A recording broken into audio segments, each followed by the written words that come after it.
On April 6, 2001, my life changed forever because I got my first guitar. And let me tell you something, 2 decades after, I can tell you I've learned so much. And today I present to you, after 2 decades of practicing and teaching this instrument, my 10 habits of highly effective guitar players. Begin with the end in mind. Reverse engineer into that sound you're hearing, into that vision you have as a creator. Steve Vai once said that your taste in music is a hint to the voice you're trying to develop. So listen to your favorite artists and try to get those golden nuggets, those spots where you say, oh, that I like, you know, get them into your playing. Don't procrastinate on that. This has helped me so much in developing my own style, and today I'm proud to say that I'm happy with the style that I've been developing. And it's all because I had this vision of the way I want to sound. Now, of course, this is ever changing. When I started off, I really wanted to be kind of like this prog guy with a certain sound, and after a while it became more jazzy, more bebop-y, evolved, and even to this day it keeps evolving, but I always have this kind of like sound in my mind that is there that I'm reverse engineering into. And whenever I pick up the guitar, before I even start practicing, I'm practicing into that sound. That has helped me tremendously. And I've seen a lot of guitar players, and the most effective guitar players, those who develop their own voice, all shared with me that they think about those stuff a lot. Number 2 is always be open-minded. I can't tell you enough how many lessons I learned from students who just picked up the guitar and told me to teach them a song from a band that I would never ever want to learn their song, like Taylor Swift, which, with all due respect, I mean, she's pretty good, yeah, but I would never listen to that music. And I had a student who really wanted me to teach her that song by Taylor Swift, and then I found this poppy kind of like accompaniment that I was like, oh, that's actually pretty cool. And then when I sat down and thought about it, I developed it into something that sounds completely different, that started from the inspiration of that. What I'm trying to say is you never know. You can never know, no matter what style. So always be open-minded, always let inspiration come in, and when you're listening to music, go beyond the image that is projected from that music. Go deeper, like actually try and play it. Like, can you play that simple song that is catchy? Can you play that simple song that is so corny? And if you do, what are some lessons you can learn from it? For example, you can learn how to comp with good rhythm from a pop song, right? Or you can just like transcribe a lick that is just blues based, like B.B. King. It's not like some hip modern jazz stuff, but you're learning how to be very connected with your phrasing, right? What's a better lesson than the blues to do that? So always be open-minded. The third thing I learned is no one is ever gonna practice for you. No matter how much stuff you're gonna acquire, the bottom line is you gotta practice. This thing is demanding. Not only that you need to learn new stuff, you also need to maintain what you learn. And it's also about getting the most out of what you learn. Like, let's say you're learning arpeggios, you want to go ahead and practice those arpeggios till they're so automatic in your system that all you can do is express yourself with them.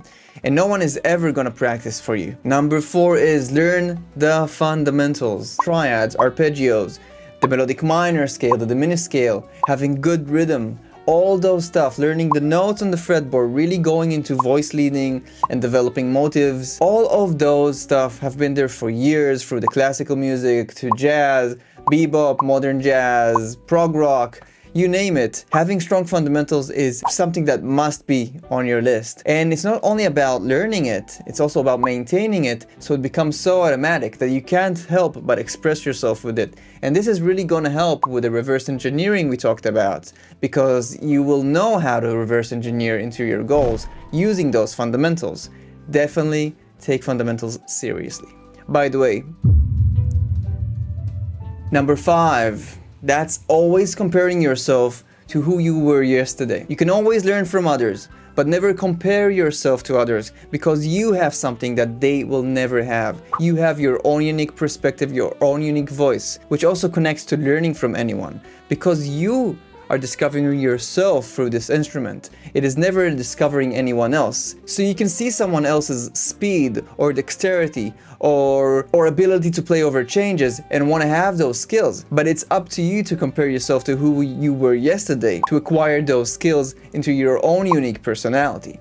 always compare yourself to who you were yesterday. Remember, you're always striving to play what you hear. That's why ear training is so important. And the most basic thing you can start doing is having a habit of transcribing music. So when you're listening to your favorite players, pause the video or pause the audio and try to just learn that from just watching or by ear. The best way is just like listening. What is going on there? What is even if it's 2 notes, just listening back and being able to capture that just using your ears. And after a while, even adding labels to that. So if you're learning the fundamentals, be able to recognize what is major, what is minor, what is the 9 over a chord, what is the flat 13, how does that sound, and always be able to also hear it in your, in your mind, like you have that sound of a flat 13. Because after a while, fundamentals and ear training connect, and the only thing you are left with is the meaning that you give to that sound, which is really going to contribute to your personal voice and your personal grasp over music, and you're going to share with the world how you envision those sounds. A flat 13 for me might mean something else than a flat 13 to another musician, because we have learned the fundamentals, we have the ear training to recognize those, but we have the creativity and our own unique personality to create with that automation, with that intuition. Learn to read music. It's really important. It's a great way of learning how to see music and hear music, and also a great ability to have when you're trying to compose. And by the way, composing is something I really want to talk about, because composing is a fantastic way to find your own voice as a musician. For me, composing has been something that I've been doing just to try and put out on paper what it is I hear, and then learning what it is I hear on the instrument, so I have a better connection with the instrument on an emotional level. Playing your song is something very, very personal, something that no one else can do like you, because it's your own voice, your own vision. Now, some people don't write. Some people maybe write in tabs, or maybe you just record it, or you just memorize it. For me, there's some connection going on there when you're writing, or even in the computer, writing those rhythms, writing those notes, and you're getting back to it day by day. So sometimes you can complete a composition after 2 years, or maybe you can complete a composition day after day, because you have it written down. You can zoom out and you can see the whole song as a whole, and think, oh, maybe I can change, maybe I can change this on the second chorus, or maybe I can do this bridge over there, or this ending over there.